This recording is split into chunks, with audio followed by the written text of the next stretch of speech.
Accra, capitale du Ghana, où la vie de tous les jours dans cette ancienne colonie autrefois baptisée la Gold Coast, la côte de l'or, comme la marque d'un rêve européen.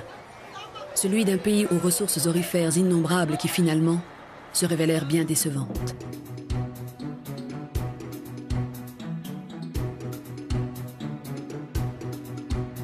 La Gold Coast, le pays de la femme au fusil, la reine mère Ashanti, noble figure de la résistance aux colonisateurs britanniques.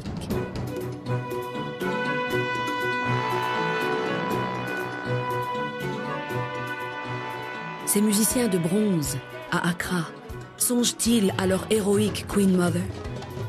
Alors qu'ils célèbrent la gloire de Kwame Nkrumah, l'homme qui va redonner de la vigueur au projet panafricain et surtout faire se lever l'ouragan des indépendances sur l'ensemble du continent.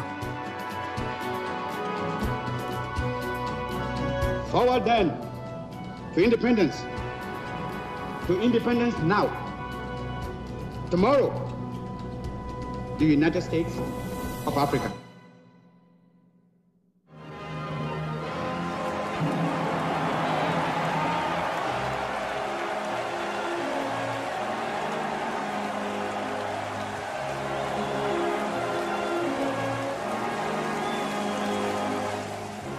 President Truman announced the official surrender. This is a solemn but glorious hour. I wish that Franklin D. Roosevelt had lived to see this day. General Eisenhower informs me that the forces of Germany have surrendered to the United Nations. The flags of freedom fly all over Europe.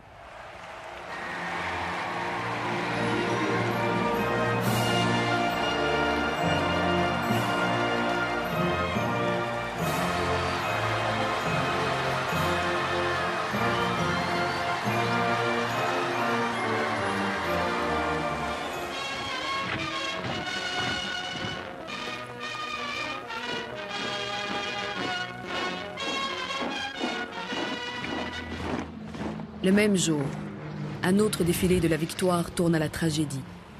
À Sétif, en Algérie, des nationalistes s'étant mêlés à la cérémonie, les choses dégénèrent. Une quarantaine d'Européens sont assassinés et la répression des forces de l'ordre colonial est terrible. Des milliers de morts algériens, ce que semblent ignorer ces images des actualités françaises. En réalité, la fin de la Seconde Guerre mondiale, ça a été le début de la fin d'Empire français, de l'Empire britannique. Et ceci s'est passé non seulement en Afrique, mais c'est passé aussi en Asie. L'une des premières conséquences institutionnelles de la fin de la guerre est la création en juin 1945 de l'Organisation des Nations Unies. Sa charte affirme d'emblée le droit des peuples à disposer d'eux-mêmes. Et 3 ans plus tard, la Déclaration universelle des droits de l'homme proclame dans son préambule que les hommes doivent être protégés contre toute forme de tyrannie et d'oppression. Monsieur le Président, l'Assemblée générale des Nations Unies est sur le point de clore sa session en statuant sur le projet de déclaration que la Commission a voulu faire appeler Déclaration universelle des droits de l'homme. Je tiens à vous rappeler qu'en 1945, au moment de la création des Nations Unies, il n'y avait que 3 États indépendants africains. Vous aviez l'Égypte, le Libéria et l'Éthiopie. Les 50 autres États étaient des colonies.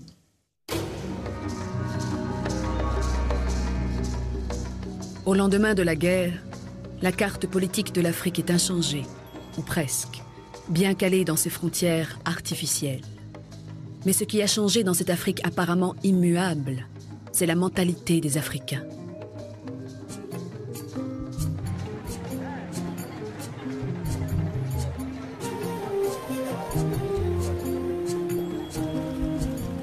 Les combattants ont connu la fraternité des armes. Ils ont rencontré d'autres Africains et d'autres soldats noirs américains, messagers d'un mythe émancipateur. Et cette ouverture au monde, ces combattants vont en parler, en ville, au village ou en famille. Et vont évoquer les espérances soulevées 1 an plus tôt par le général de Gaulle. que plus rien ne serait jamais comme avant. De Gaulle le savait bien, lorsqu'il se rendait à Brazzaville, capitale de la France libre, pour y prononcer un discours aussi célèbre que mal connu. Nous sommes sûrs qu'aucun progrès n'est ni ne sera un progrès si les hommes qui vivent sur leur terre natale, à l'ombre de notre drapeau, ne devaient pas en profiter moralement et matériellement, si ce développement ne devait pas les conduire à un niveau tel qu'ils puissent un jour être associés chez eux à la gestion de leurs propres affaires. Voilà ce qui est le devoir de la France ici. La guerre, qui est une accoucheuse de révolution, a créé une ambiance et a même éveillé un nationalisme, des revendications qui ne paraissaient pas évidentes ni normales autrefois, avant-guerre. Qu'il y a eu aussi Brazzaville, malgré ses restrictions, qu'il y a eu les condamnations. Il y a eu des gens de mon pays qui ont été condamnés à mort et fusillés pour gaullisme. Que tout cela ne pouvait conduire qu'à une chose, c'est de dire non. Après cette guerre, nous ne pouvons plus rester ce que nous étions. En Afrique française, avec l'abolition du Code de l'indigénat en 1946, les Africains obtiennent le statut de citoyens français et peuvent élire leurs représentants à l'Assemblée constituante, puis à l'Assemblée nationale. Ces élus, peu nombreux, sont loin de représenter le poids démographique de leurs électeurs, mais ils sont actifs. Affiliés aux 3 grands partis métropolitains, ils veulent s'en émanciper et créer un grand parti africain. Le congrès qui était convoqué à Bamako, en octobre 1946, était l'occasion de faire tous ces jeunes mouvements qui naissaient, d'en faire un seul parti africain, en tout cas un grand parti africain, dont tous les élus seraient du même bord, du même groupe, et qui à l'Assemblée serait absolument inévitable si on veut avoir une majorité. C'est dans cet esprit que nous sommes allés à Bamako. Or, qu'est-ce qui s'est passé à Bamako? D'abord, premier hic, les socialistes, Senghor, Lamine Gueye, ne sont pas venus. Parce que le Parti socialiste, Marius Moutet, ont mis le haut là. Il ne faut pas y aller. Ensuite, les autres sont venus. Mais sous la houlette du Parti communiste. Très vite, des sections de ce nouveau parti, le RDA, Rassemblement démocratique africain, se créent un peu partout en Afrique occidentale française, alors que l'Afrique équatoriale reste en retrait. De tous les leaders, le Guinéen Sékou Touré se montre le plus actif, à la fois dans la mobilisation politique et dans la création de sections syndicales affiliées à la Confédération générale du travail, elle-même liée au Parti communiste français.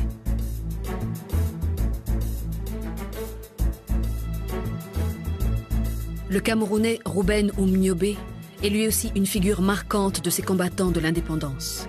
Niobé n'est pas un élu, mais un syndicaliste devenu le leader incontesté d'un parti de masse, nationaliste et marxisant, l'Union des populations camerounaises.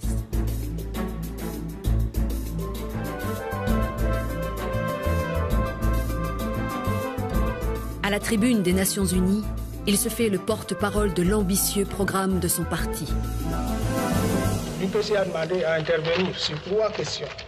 La réunification immédiate du Cameroun, la constitution d'un conseil de gouvernement et d'une assemblée avec des pouvoirs législatifs. Et enfin, la fixation d'un délai pour l'octroi de l'indépendance au peuple camerounais. Dans le même esprit, en 1946, les 3 élus du peuple malgache déposent sur le bureau de l'Assemblée nationale à Paris un projet d'indépendance pour la Grande Île. Lorsqu'il y a ce projet de loi déposé par les 3 députés à l'Assemblée nationale française, eh bien, Auriol, qui était donc le président de l'Assemblée nationale à l'époque, a considéré que c'était une provocation et que c'était une incitation à la rébellion. Et c'est là que les choses se sont radicalisées. Les choses se sont radicalisées en 1947, parce qu'au refus de l'indépendance, mal vécu par la population, vient s'ajouter un mécontentement, entretenu par le comportement d'une administration coloniale sourde à toute idée de changement et qui, bien au contraire, accroît les corvées imposées, notamment aux paysans, en multipliant les réquisitions.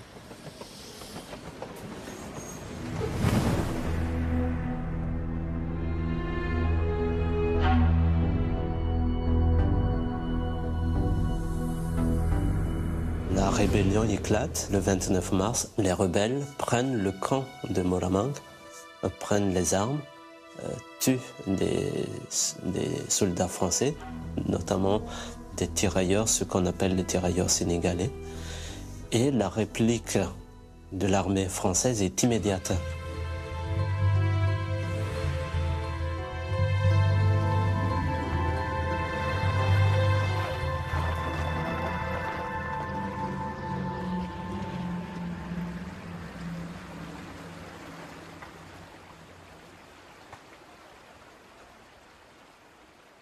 Et là, prend force le fait de se réfugier dans la forêt.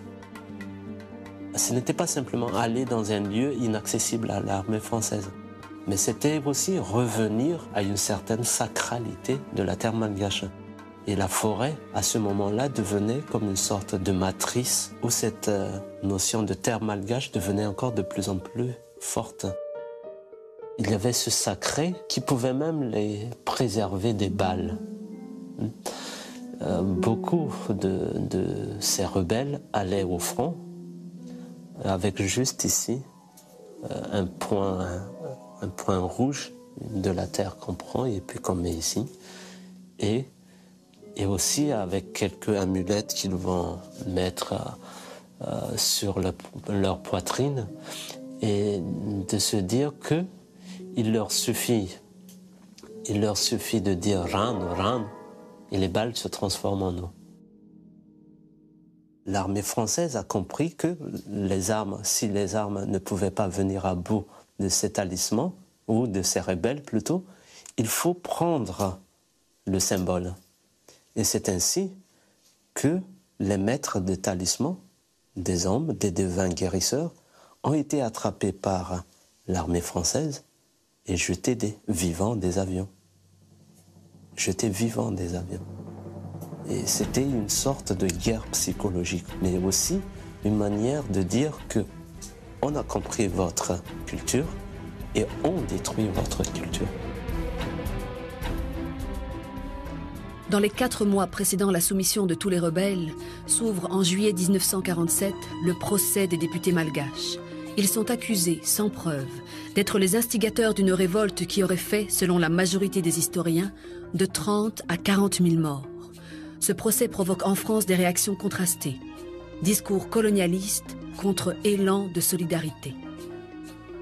L'un des accusés, Jacques Rabemananzar, condamné à perpétuité, écrit dans sa cellule le poème Ansa, en une nuit, sous le coup d'une très vive émotion. Un gardien sadique lui a fait croire que sa peine étant aggravée, il sera exécuté le lendemain. Je mords ta chair vierge et rouge, avec l'âpre ferveur du mourant aux dents de lumière. Madagascar. Un viatique d'innocence dans mes entrailles d'affamé, je m'allongerai sur ton sein avec la fougue du plus ardent de tes amants, du plus fidèle, Madagascar. Ton culte nous a saisis avec la puissance de cette mythe, île fabuleuse, Madagascar. Les premiers partis politiques étaient fondés sur le nationalisme, un nationalisme en faveur de l'indépendance. Mais il existait tout de même quelques différences idéologiques. Certains considéraient que la Seconde Guerre mondiale avait été un signal pour la libération des colonies, tandis que d'autres pensaient qu'il n'était pas nécessaire de se détacher des grandes puissances mondiales. Comme bien des combattants pour l'indépendance, le Kenyan Jomo Kenyatta va souffrir des rigueurs de la prison coloniale. Publié à la fin des années 30, son livre à succès Au pied du mont Kenya glorifiait la société traditionnelle Kikuyu et dénonçait avec force la colonisation, celle notamment des hauts plateaux de la région de Nairobi. L'appropriation de ces terres fertiles par les colons débouche en 1952 sur l'insurrection des Mau Mau, qui va durer 4 ans et connaître un grand retentissement dans le monde.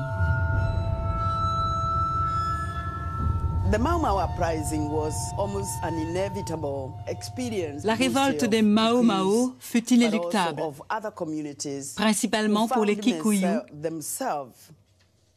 mais aussi pour d'autres communautés que l'on avait forcées à quitter les terres de leurs ancêtres pour s'installer dans des régions éloignées. De plus, à l'issue de la Seconde Guerre mondiale, les gens se sont rendus compte que les soldats britanniques recevaient de grands lopins de terre à titre de récompense, tandis que la plupart des soldats africains ne recevaient aucune récompense, même pas un mot de félicitation.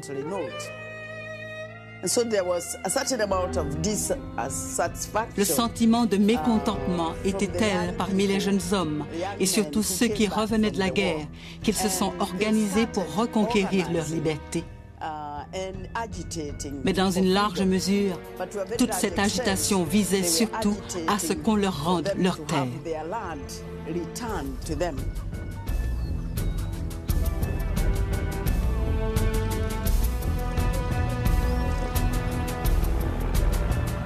Pour juguler la révolte des Mao Mao, dépeints comme de véritables brutes sanguinaires, les Britanniques emploient les grands moyens. Usage de la torture et enfermement de populations, qu'elles soient impliquées ou non dans la révolte, dans des camps de détention au régime extrêmement sévère.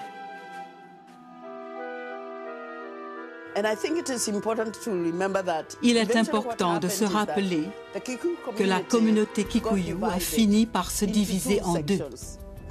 D'un côté, il y avait ceux qui acceptaient de soutenir l'administration coloniale, convaincus que les Mao Mao se fourvoyaient et qu'ils étaient bel et bien des terroristes, puisque c'est ainsi qu'ils étaient désignés. Et en face, il y avait le camp qui soutenait ceux qu'on pouvait présenter comme des combattants pour la liberté, car ils essayaient simplement de se libérer du joug colonial. En habile politicien, Kenyatta endosse un rôle d'initiateur de la révolte des Mao Mao, rôle qui en réalité n'a pas été le sien. Mais sans doute est-ce pour lui la meilleure rampe de lancement vers le pouvoir suprême du futur Kenya indépendant.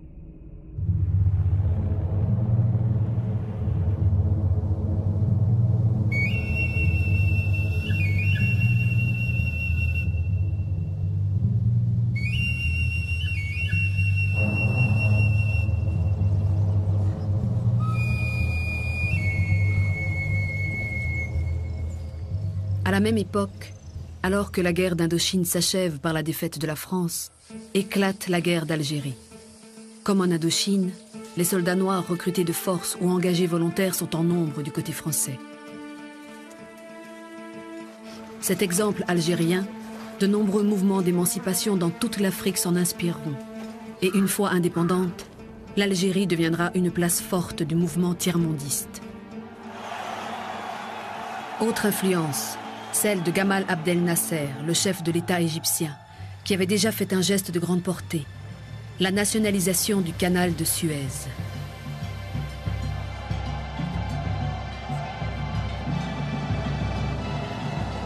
Plus qu'un exemple, Nasser devient un soutien direct des Africains en lutte pour leur indépendance. The people know what's going all over the world. People are feeling that they can achieve their independence, their sovereignty, by their own effort. This is the problem. The principles which were declared after the Second World War, the principles of self-determination, liberty. L'aide égyptienne était triple. Elle était une aide diplomatique auprès du système onusien, auprès des grands... Au moment où les Nations Unies discutaient ces problèmes de décolonisation. Elle était ensuite militaire dans la mesure où l'Égypte offrait des armes à ces pays. Elle était ensuite politique dans la mesure où les chefs d'État africains venaient se retrouver au Caire, recevaient un appui moral de la part des autorités égyptiennes. Les trois initiateurs de la conférence de Bandung sont assez différents pour représenter l'ensemble des aspirations du tiers-monde émergent.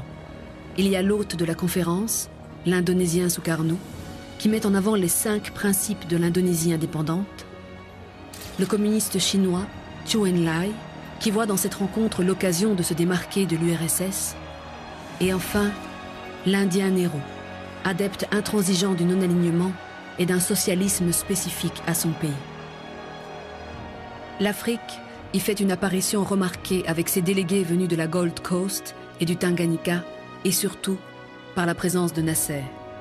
La conférence de Bandung est la première rencontre de cette envergure dans le tiers-monde, et les 29 pays réunis à cette occasion posent les bases du mouvement des non-alignés. Le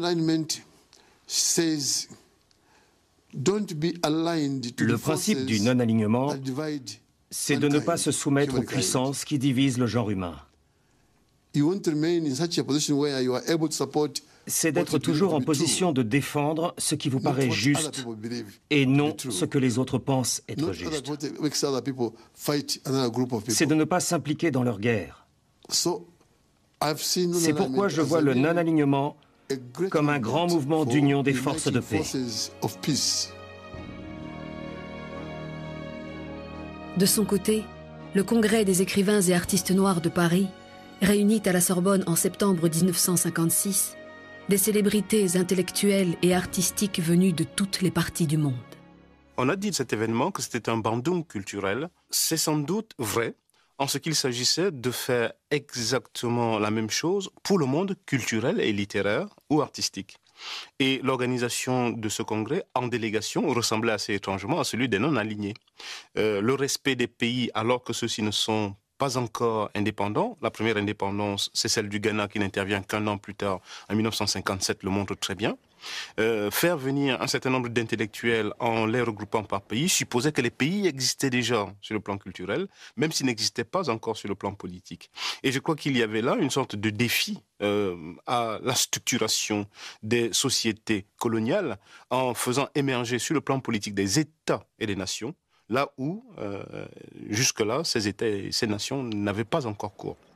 Notre rôle est d'annoncer l'avenue et de préparer l'avenue de celui qui détient la réponse, le peuple, nos peuples, libérés de leurs entraves, nos peuples et leur génie créateur, enfin débarrassés de ce qui le contrarie ou le stérilise.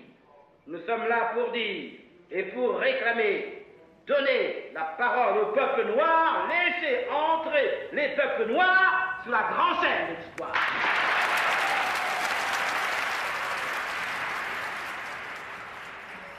Mais s'il est une région d'Afrique où l'entrée des peuples noirs sur la grande scène de l'histoire se fait attendre, c'est bien l'Afrique du Sud.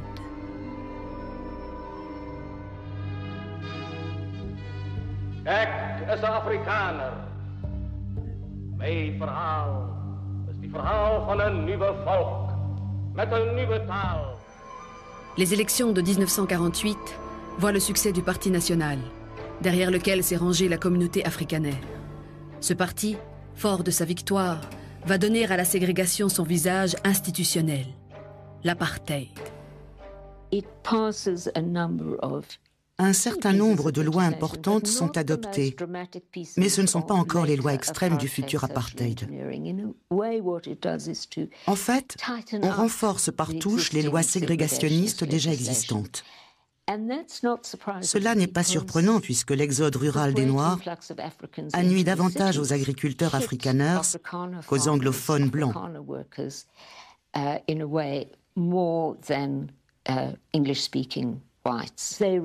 C'est pourquoi on fait passer des lois limitant l'accès des Noirs aux villes. Des quotas sont mis en place. La plupart de ces mesures visent directement à endiguer l'exode des Noirs. Il y avait une véritable obsession du nombre de Noirs en zone urbaine.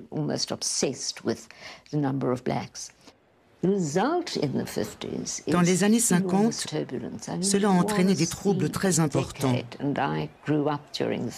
J'ai moi-même grandi dans les années 50 et je me souviens d'une décennie marquée par les manifestations.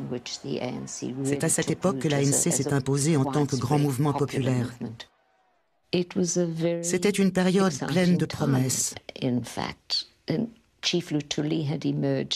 Le chef Luthuli est devenu porte-parole de l'ANC. C'était un homme remarquable, très doux et modéré, très posé. Luthuli m'impressionnait beaucoup quand j'étais petite fille et il était mon héros. Le modèle sud-africain de l'apartheid fait tache d'huile en Afrique australe et centrale. La Rhodésie du Nord, par exemple, va connaître les rigueurs humiliantes de la ségrégation.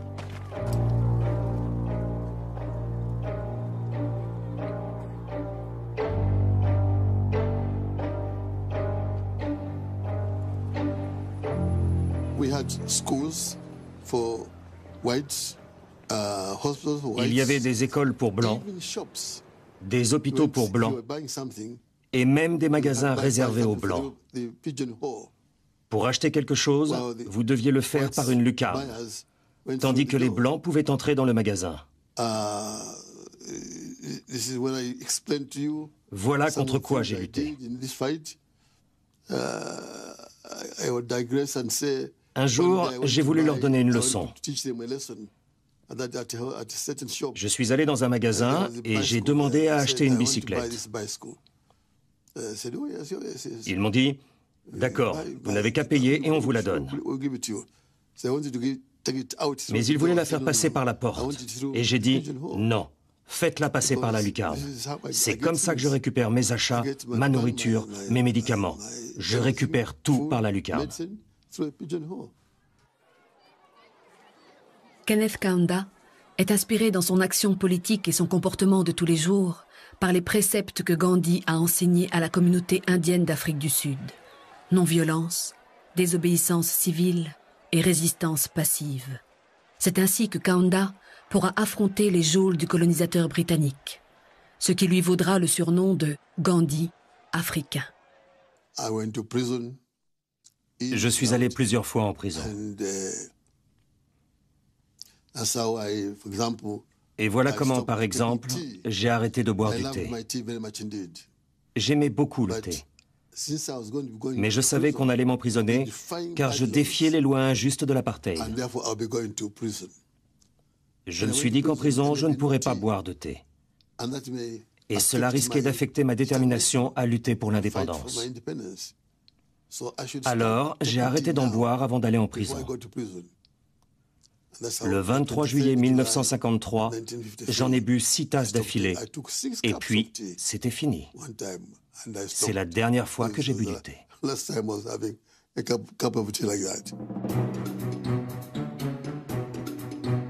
Dans ces années 50, la fièvre indépendantiste gagne la quasi-totalité des colonies anglaises, à commencer par la Gold Coast, l'actuel Ghana, où un docteur en philosophie d'origine modeste, Kwame Nkrumah, devient le leader du Parti populaire de la Convention.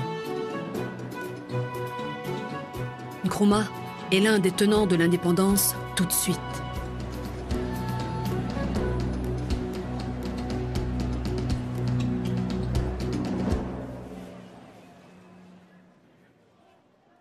À Accra, en 1948, des manifestations d'anciens combattants éclatent. Par sa violence, la réaction des forces de l'ordre déclenche de nombreuses émeutes. Et dans l'instant, la presse conservatrice anglaise y dénonce la main des communistes. Accusé d'être l'inspirateur de ces désordres, Kwame Nkrumah est jeté en prison. À peine libéré, Nkrumah retourne en prison après avoir appelé au boycott des produits fabriqués en Grande-Bretagne et incité à la désobéissance civile.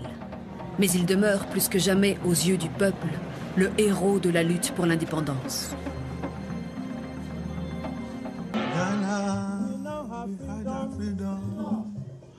Ghana, land of freedom, toils of the brave and the sweat of the labor, toils of the brave which have brought results, toils of the brave and the sweat of the labor, toils of the brave which have brought results. Je suis né au moment où commençait la lutte pour l'indépendance. Quand on est écrivain, on s'intéresse de près au comportement humain, y compris dans le domaine politique, où les relations humaines jouent aussi. Grâce sans doute à mes expériences précoces, j'ai été capable de distinguer les véritables nationalistes, ceux qui voulaient servir leur peuple, qui avaient une vision de ce que la société devrait être, de ceux qui se disaient nationalistes dans le seul but de prendre le pouvoir à la place de la puissance coloniale.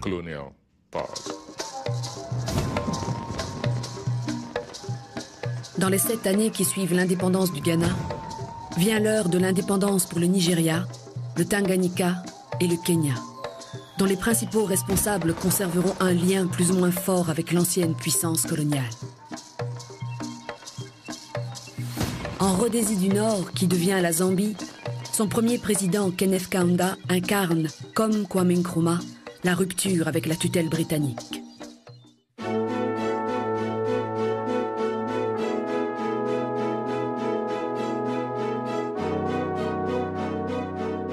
L'Afrique française n'échappe pas au mouvement général. Instruite par son échec en Indochine et par la nouvelle guerre de libération qu'elle affronte en Algérie, la 4e République veut anticiper le processus de décolonisation en Afrique. Maire de Marseille, le grand port tourné vers l'Extrême-Orient et l'Afrique, le ministre de la France d'Outre-mer, Gaston Defferre, fait voter en juin 1956 la loi cadre qui porte son nom. Elle prévoit que chaque colonie sera placée sous l'autorité d'un gouvernement bicéphale, un Français et un Africain. Cela rend désormais caduques les grands ensembles que constituaient l'Afrique occidentale française et l'Afrique équatoriale française, jusque-là dirigés chacun par un seul gouverneur. S'il est vrai qu'elle ouvre la voie de l'autonomie et du gouvernement responsable, cette loi est accusée d'avoir morcelé des territoires qui auparavant ne l'étaient pas. C'est la très controversée balkanisation de l'Afrique française.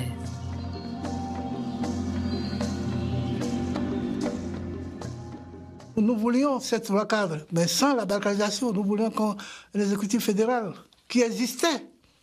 Pourquoi cela existait du temps de la colonisation et au moment où nous abordions l'autonomie, on voulait la supprimer?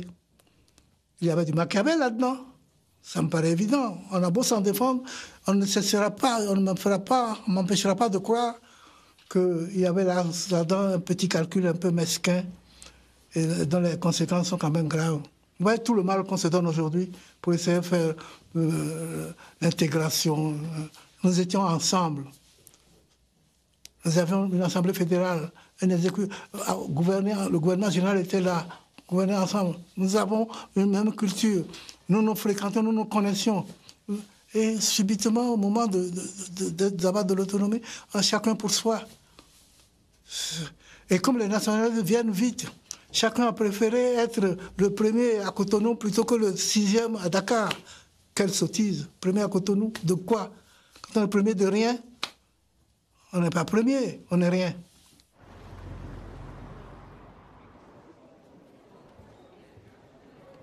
La nouvelle constitution que le général de Gaulle, revenu au pouvoir, veut faire adopter par référendum, prévoit la création d'une communauté regroupant la France et ses anciennes colonies, ces dernières étant érigées en républiques autonomes. Pour s'assurer que l'Afrique votera oui, de Gaulle entreprend un long voyage d'interrogation à la rencontre des masses et des dirigeants, avides d'informations sur leur avenir.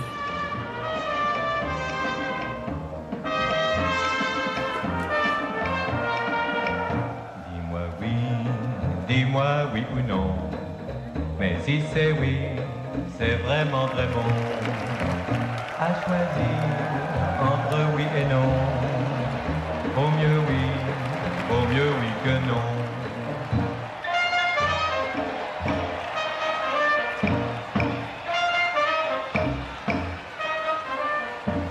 Oh dis-moi oui ou non, mais si c'est oui, vraiment c'est très bon.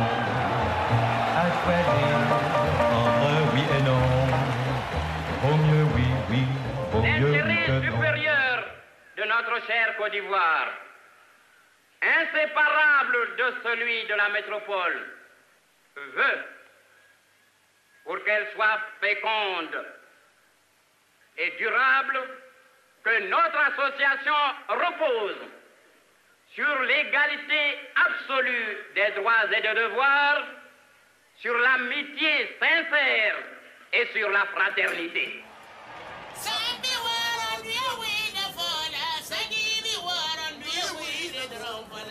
Tout se passe très bien jusqu'à Conakry, capitale de la Guinée.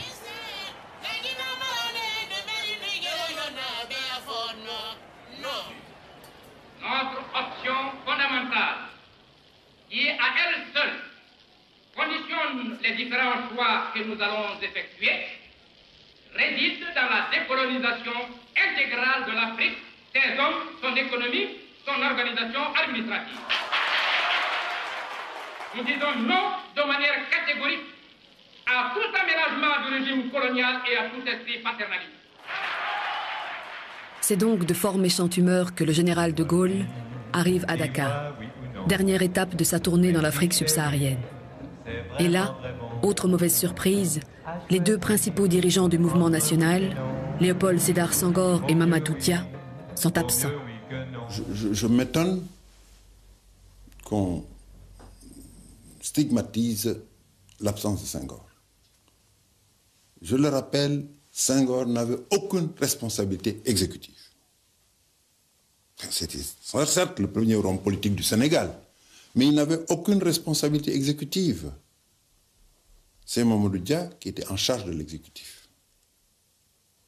Mamadou Dia n'était pas là, pour des raisons que je n'ai jamais comprises, et c'est Valdiodio Ndiaye qui faisait son intérim du président du conseil de gouvernement, qui a reçu le général et qui a prononcé un discours très fort.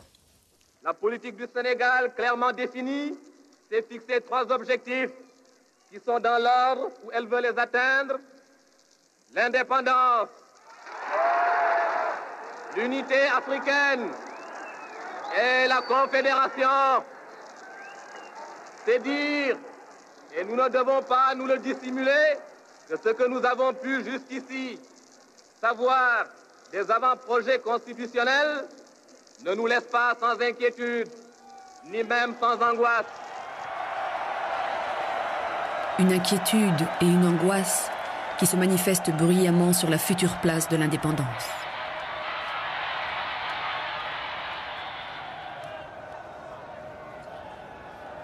Aux porteurs de pancartes, je veux leur dire ceci. Ils veulent l'indépendance, qu'ils l'apprennent le 28 septembre. Oui, l'indépendance, que les porteurs de pancartes l'apprennent le 28 septembre prochain. Mais s'ils ne l'apprennent pas, alors qu'ils fassent ce que la France demande, la communauté franco-africaine. Je dis très franchement que j'étais plutôt oui.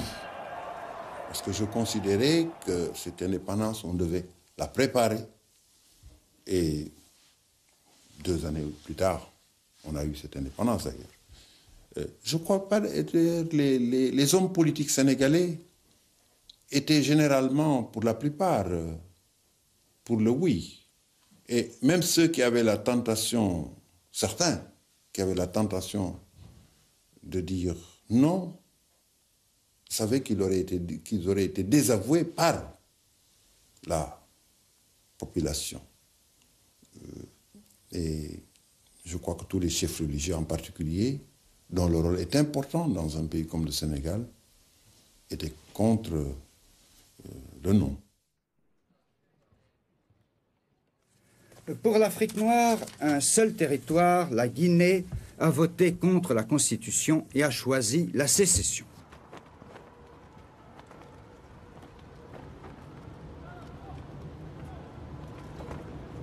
Les autres colonies françaises deviennent des républiques qui ne sont pas encore indépendantes.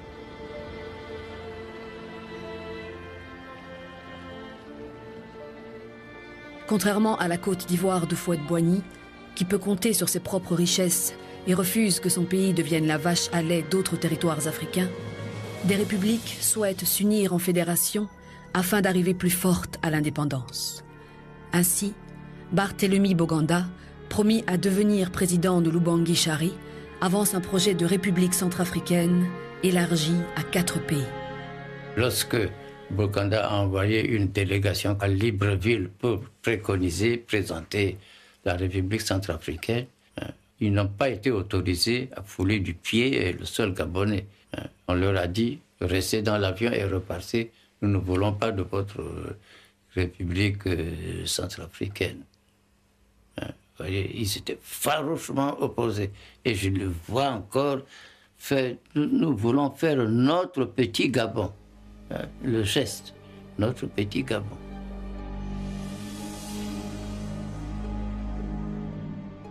Le projet inquiète les milieux colonialistes et Boganda doit se contenter d'une république centrafricaine réduite aux seules limites de l'Oubangui-Chari.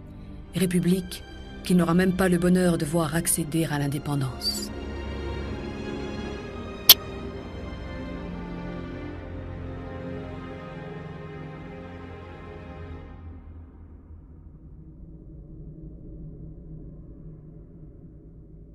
Survenue si brutalement et dans des circonstances aussi dramatiques, la disparition de M. Barthélemy Boganda laisse dans son pays un vide cruel et plonge dans le désarroi non seulement ses nombreux amis et ses militants fidèles, mais une population tout entière pour laquelle le dimanche de Pâques 1959 restera désormais un tragique souvenir. Boganda avait préconisé l'unité africaine en 3 étapes. La première étape, c'est celle de la République centrafricaine. La deuxième étape serait celle des États-Unis d'Afrique latine, c'est-à-dire regroupant les ex-colonies administrées par les peuples colonisateurs latins. Et la troisième étape serait celle des États-Unis d'Afrique tout court.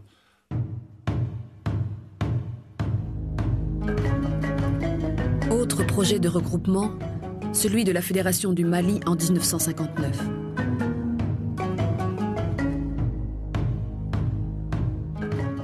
Là où Volta et le Dahomey se sont retirés, il n'est plus resté que le Soudan français et le Sénégal qui ont constitué, à partir de 1959, la Fédération du Mali.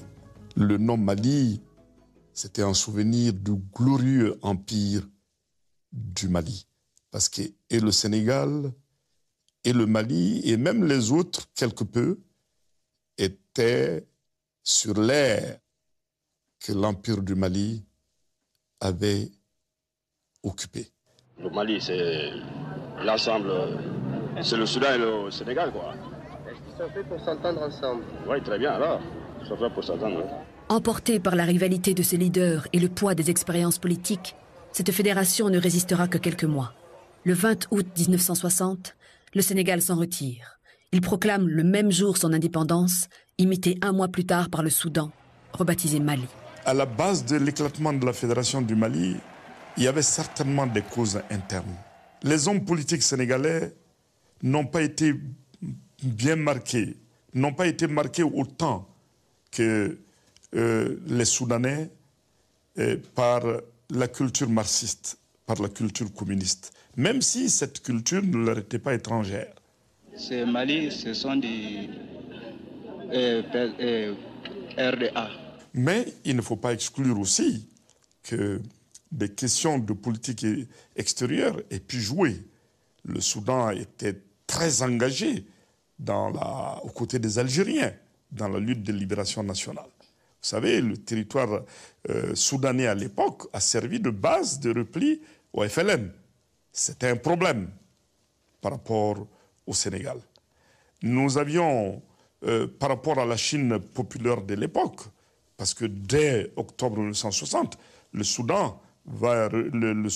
Mali, va reconnaître la Chine populaire, qui est de façon générale l'exemple du Soudan, l'exemple de la Fédération du Mali, ne convenait pas aux Français et certainement aussi à des hommes politiques africains. Le président Félix Houphouët-Boigny avait fait le choix de la balkanisation. C'était difficile pour lui de voir un processus de fédération marcher en dehors de lui.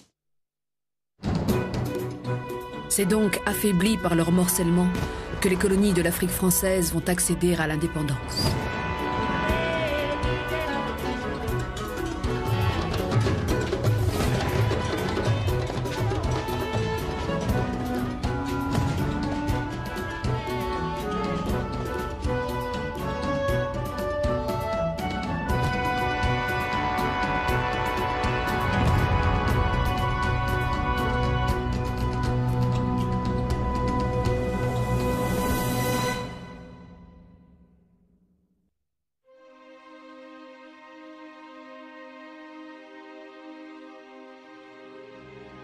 Dans l'ex-Congo belge, c'est un tout autre visage, celui de la tragédie, que va prendre en ce mois de juin 1960 l'accession à l'indépendance.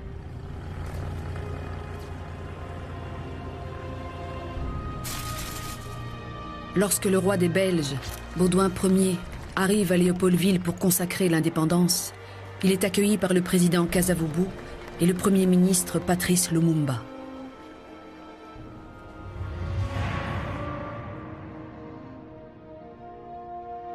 Lumumba a fait partie de cette poignée d'évolués, selon le terme de l'époque, formés depuis la fin de la guerre et qui ne supportaient plus le paternalisme belge.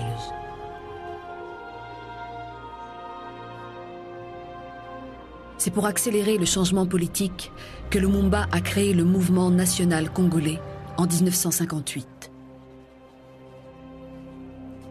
Quelques mois plus tard, en janvier 1959, des émeutes anticolonialistes d'une rare violence ont été sévèrement réprimées et ont ensanglanté Léopoldville.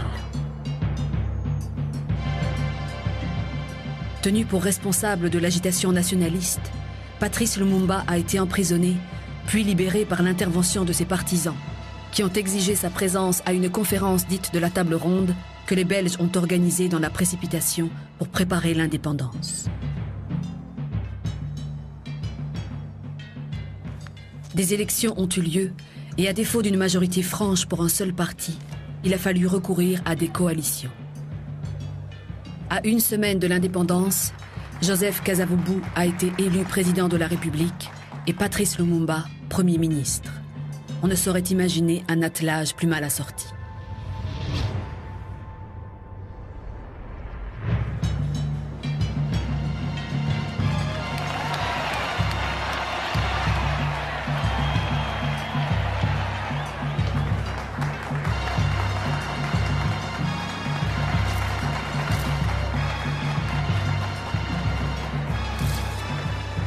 On avait prévu 2 discours. Discours prononcés par les rois des Belges, qui constatent notre indépendance, qui nous remet l'indépendance, notre liberté, et la réponse du président Kasavubu. Le roi des Belges prononce un discours tout empreint du paternalisme de l'idéologie coloniale du XIXe siècle. Le président Kasavubu lui répond sur le même ton. Les choses se sont déroulées comme c'était prévu. À la surprise de tout le monde, Lumumba s'est élevé et il a fait un discours. Quand nous avons connu le travail harassant, exigé en échange des salaires qui ne nous permettaient ni de manger à notre faim, ni de nous vêtir ou nous loger décemment, ni d'élever nos enfants comme des êtres chers. Nous avons connu les ironies, les insultes, les coups que nous devions subir matin, midi et soir, parce que nous étions des nègres.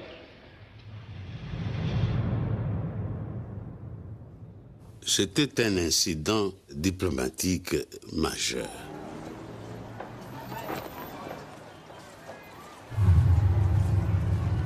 Quelques jours après l'indépendance, la force publique se mutine. Cette même force publique qui a été l'instrument de la répression contre les populations depuis les tout débuts de la colonisation. La mutinerie dégénère en violence incontrôlée. Des Blancs sont contraints à un exode désordonné. Immédiatement, les parachutistes belges débarquent au Congo. Une situation inédite dans la nouvelle Afrique indépendante. Après les émeutes, on va se réunir au camp Kokolo. Et là-bas, séance tenante, il y a des promotions qu'on décide. Ceux qui étaient des adjudants deviennent des colonels, des capitaux, des ceci, de cela. Donc, on nomme les nouveaux cadres de l'armée parmi les ploucs de la force publique. Et c'est ainsi que Mobutu, qui était premier sergent-major, lui, il est devenu colonel et chef d'état-major. Nous sommes jusqu'à aujourd'hui sous le chantage de ceux qui tiennent les armes. Depuis notre indépendance et jusqu'à aujourd'hui. Ce sont ceux-là qui parlent ici. Le 11 juillet, le Katanga, la province minière la plus riche du pays, et son leader Moïse Tshombe font sécession et se proclament indépendants avec tous les symboles de la souveraineté. Les Katangaleux, surnom des Blancs qui s'étaient réfugiés en Rhodésie au moment de l'indépendance, reviennent en nombre. Au mois d'août, Albert Kalonji proclame l'indépendance de la province du Kasaï, connue pour ses ressources en diamants. C'est l'unité même du Congo indépendant qui se trouve menacée. L'avenir du Congo, je l'envisage dans ce sens. C'est de maintenir l'unité politique et économique du pays qui seule fera la grandeur de notre pays. Nous voulons que le Congo occupe une place prépondérante dans le cadre des États libres d'Afrique, parce que si nous perdions l'unité du pays, c'est l'effondrement de la nation. Très mécontent de ses propres forces de l'ordre et des casques bleus qui refusent de se mettre à son service pour mater la sécession katangaise, Lumumba se rend à New York pour tenter de remédier à cette situation. Mais il n'est écouté ni par l'ONU, ni par les États-Unis.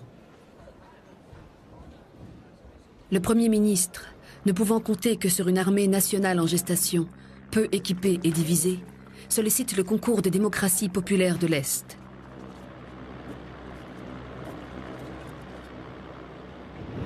Ce qui lui permet au moins de passer à l'offensive au Kasaï. On a vu par là que Lumumba avait des tendances à collaborer plutôt avec l'Est que l'Ouest. Je suis simplement un nationaliste, un leader nationaliste qui lutte pour un idéal. Je pense qu'à travers l'histoire de l'humanité, vous avez connu en Europe occidentale, même lors de la Révolution française, des nationalistes qui se sont mis à la tête du mouvement de libération, simplement pour que le pays accède à la liberté et à l'indépendance. Je ne suis pas du tout communiste et je ne le deviendrai jamais. Monsieur Devlin, un agent de la CIA qui a été ici, il a écrit un livre dans lequel il a reçu les ordres de Washington qu'il faut éliminer Lumumba. Donc il y a là une conjonction d'éléments, non seulement le fait qu'il était devenu dangereux pour la politique de l'Ouest, mais il était devenu dangereux aussi pour l'union minière et ceux qui encourageaient la sécession de Tshombe. Le 5 septembre 1960, nous avons révoqué, conformément à l'article 22 de la loi fondamentale, le Premier ministre, M. Patrice Lumumba, et certains autres ministres.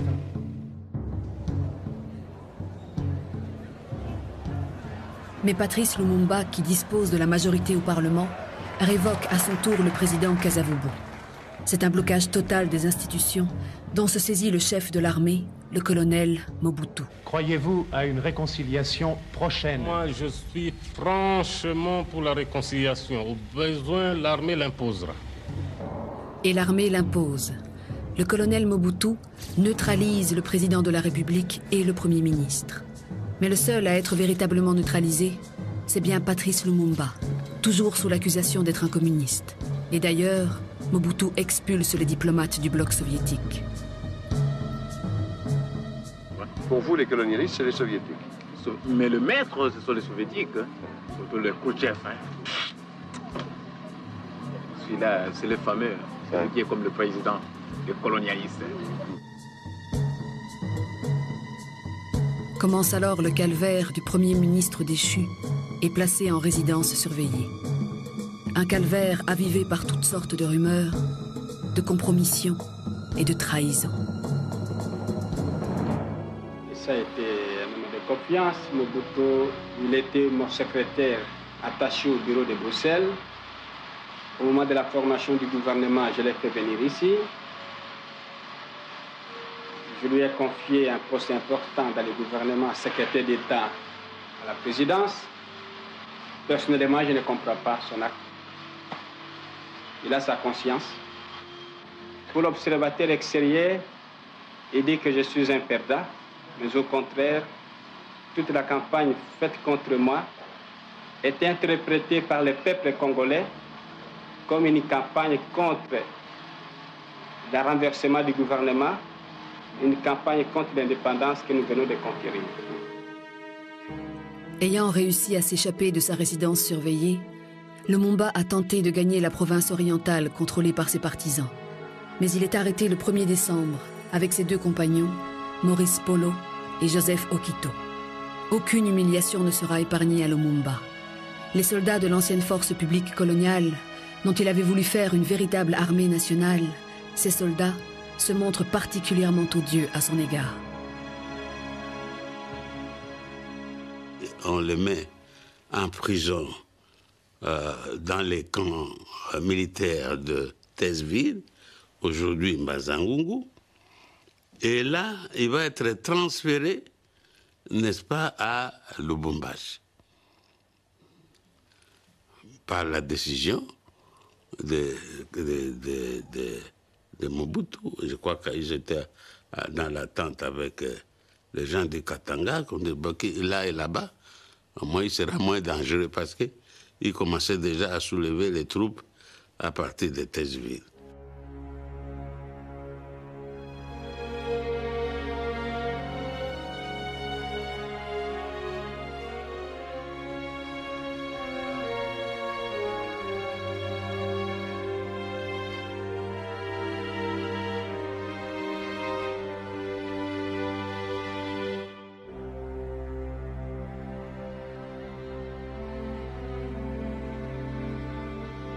Il faut masquer la réalité du complot contre Lumumba et ses 2 compagnons.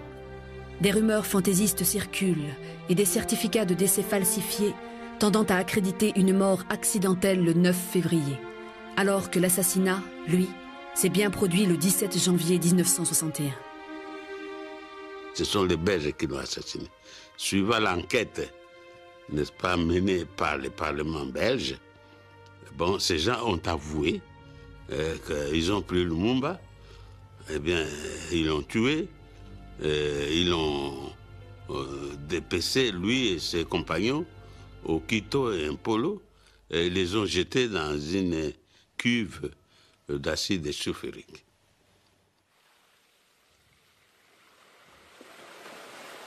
Il faut simplement être lucide, se rendre compte que l'histoire n'est pas une idylle, c'est vrai. C'est vrai que l'homme politique doit affronter la solitude, la trahison, la mort. Et Lumumba, sa grandeur, c'est qu'il ne s'est jamais fait aucune illusion. Très tôt, il a su. Et très tôt, il a su qu'il était entouré par une bande de crapules, par des gens qui allaient le trahir. Il le savait. Mais, en tout cas, il a quand même été jusqu'au bout. Et jusqu'au bout de sa passion. Une passion de courte durée, quelques mois seulement. Mais une passion qui résonne encore dans l'Afrique d'aujourd'hui. Car cette indépendance du Congo, si elle est proclamée aujourd'hui dans l'entente avec la Belgique, pays ami avec qui nous traitons d'égal à égal, ni les Congolais d'une de ces noms ne pourra jamais oublier cependant que c'est par la lutte qu'elle a été conquise.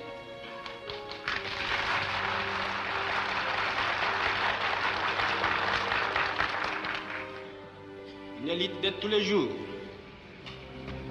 une élite ardente et idéaliste, une élite dans laquelle nous n'avons mélangé ni nos forces, ni nos privations, ni nos souffrances, ni notre sang. Cette élite qui fit des larmes, des feux et des sangs, nous en sommes fiers jusqu'au plus profond de nous-mêmes, car ce fut une élite noble et juste, une élite indispensable pour mettre fin à l'esclavage qui nous était imposé par la force.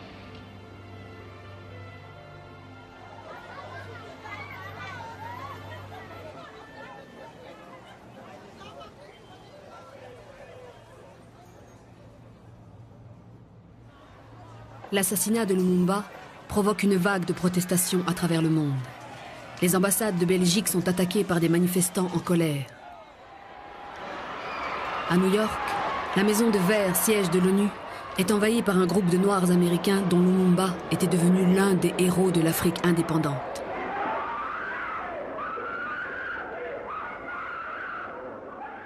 Et n'oublions pas que nous sommes là en pleine guerre froide et qu'il ne pouvait pas en être autrement. C'était un monde bipolaire. Donc, il fallait choisir ou être avec le colonialisme et néocolonialisme et capitalisme, ou être de l'autre côté, tenter une expérience d'un développement non capitaliste.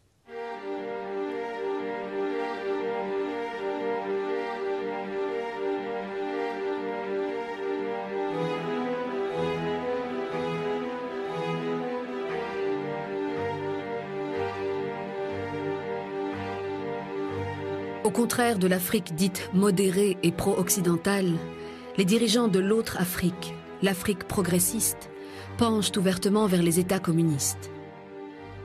Certains leaders font des tournées remarquées en URSS, en Chine et dans les démocraties populaires, tout en se réclamant d'un socialisme particulier adapté aux sociétés africaines.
de choisir leur emploi. Tous les aspects de leur vie étaient régis par ces lois, de leur naissance jusqu'à leur mort.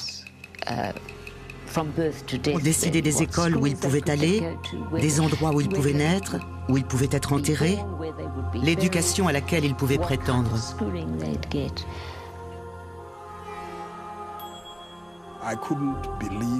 Je ne pouvais pas croire en un Dieu qui soutenait un système aussi immoral.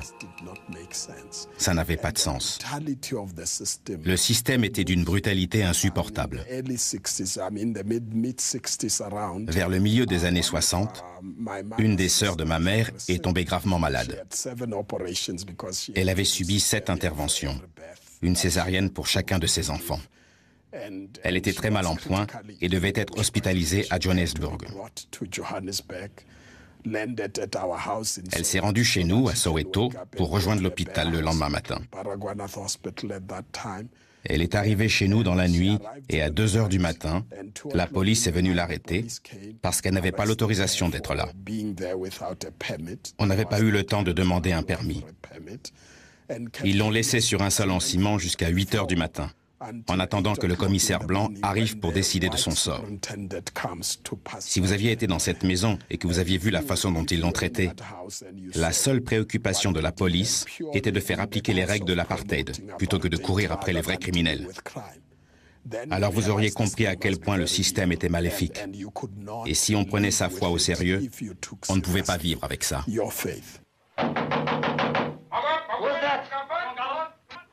I'm coming now. Wat doe je hier, man? Kom, kom maar uit. Wie zei? Je ligt, man, je ligt.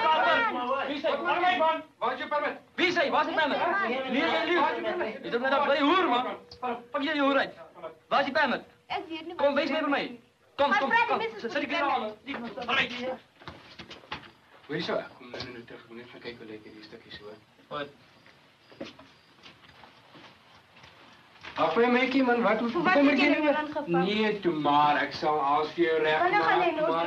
Premier avocat noir de Johannesburg, Nelson Mandela devient rapidement par son pouvoir de conviction l'un des piliers de l'African National Congress, l'ANC. Il a organisé des campagnes de désobéissance civile et notamment le Stay at Home, refus de se rendre sur son lieu de travail. Le 21 mars 1960, à Sharpeville, un nouveau parti noir se voulant plus radical que l'ANC, le Pan African Congress, organise une manifestation pour dénoncer pacifiquement la pratique des passeports d'identification.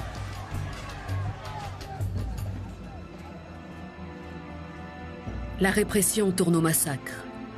On relèvera officiellement 69 morts parmi les Noirs et près de 200 blessés par balle.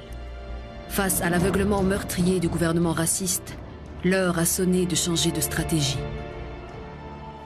There are many people who feel that the reaction of the government to our stay at home,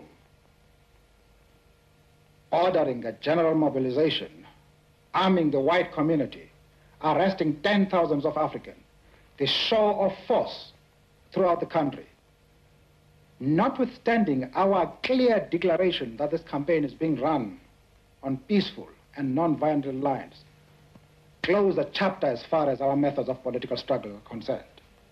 There are many people who feel that it is useless and futile for us to continue talking peace and non-violence against a government whose reply is only savage attacks on an unarmed and defenseless people. And I think the time has come for us to consider, in the light of our experiences in this stay at home, whether the methods which we have applied so far are adequate. Ce n'est pas un hasard si en 1960 le prix Nobel de la paix est attribué à Albert Luthuli.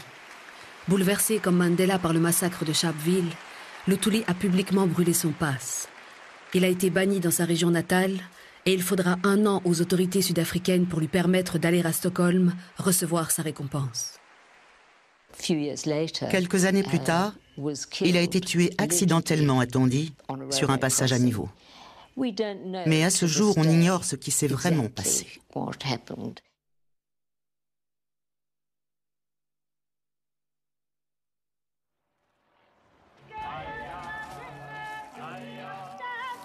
Morts inexpliqués, Multiples vexations, l'option de la lutte armée devient dès lors inévitable.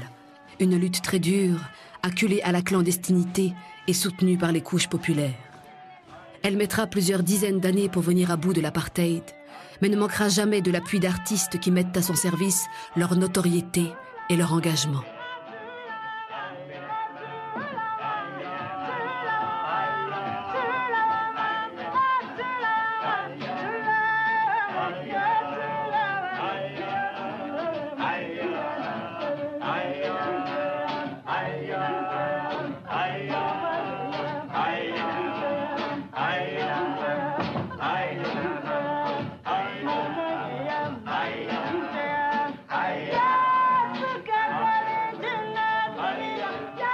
Avril 1963. Alors que l'Afrique n'est pas encore totalement libérée, se tient dans la capitale de l'Éthiopie, pays symbole de l'indépendance africaine, un sommet des chefs d'État et de gouvernement.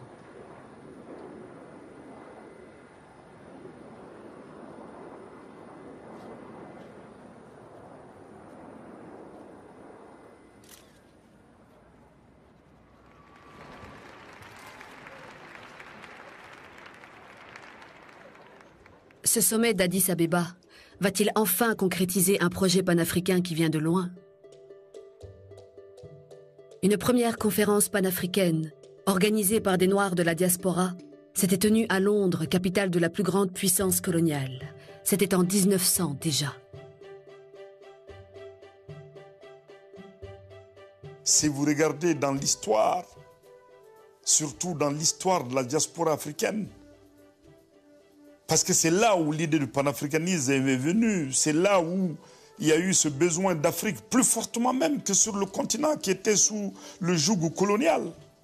Vous savez, toutes les grandes luttes qui ont eu lieu, Toussaint Louverture, Simon Bolivar, dans tout cela, vous trouvez un peu de panafricanisme.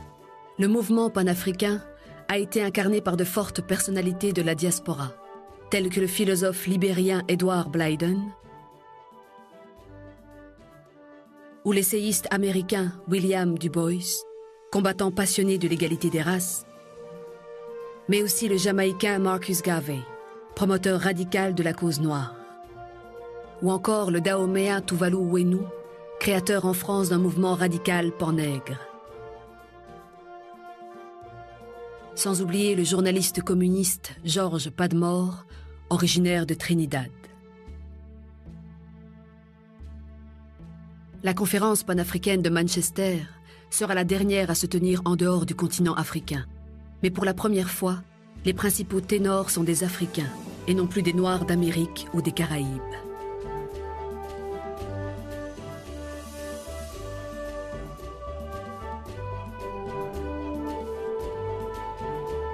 Ayant déjà participé à la conférence de Manchester, Nkrumah organise à Accra une autre conférence panafricaine, celle des peuples, où il convie tous les partis luttant pour l'indépendance. This decade is the decade of African independence. Forward then to independence. To independence now. Tomorrow, the United States of Africa. Our objective is African Union now. There is no time to waste. We must unite or we perish. I am confident that by our concerted effort and determination, we shall lay here the foundation for a continental union of African states.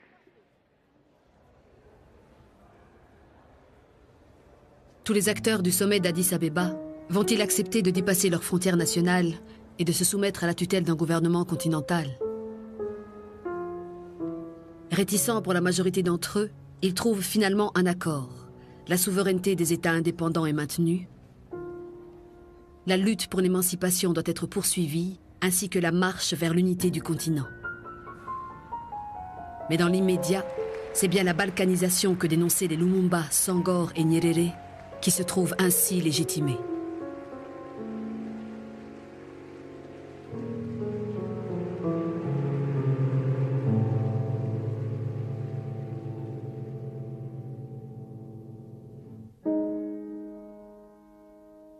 Le semi-échec d'Addis Abeba ne va pas pour autant décourager les apôtres du panafricanisme, tels l'Américain William Du Bois, qui en fut l'ardent défenseur jusqu'à la fin de sa vie. Sur cette terre d'Afrique, que ses ancêtres avaient été forcés de quitter en esclaves et qu'il avait élu comme dernière demeure dans le Ghana de Kwame Nkrumah.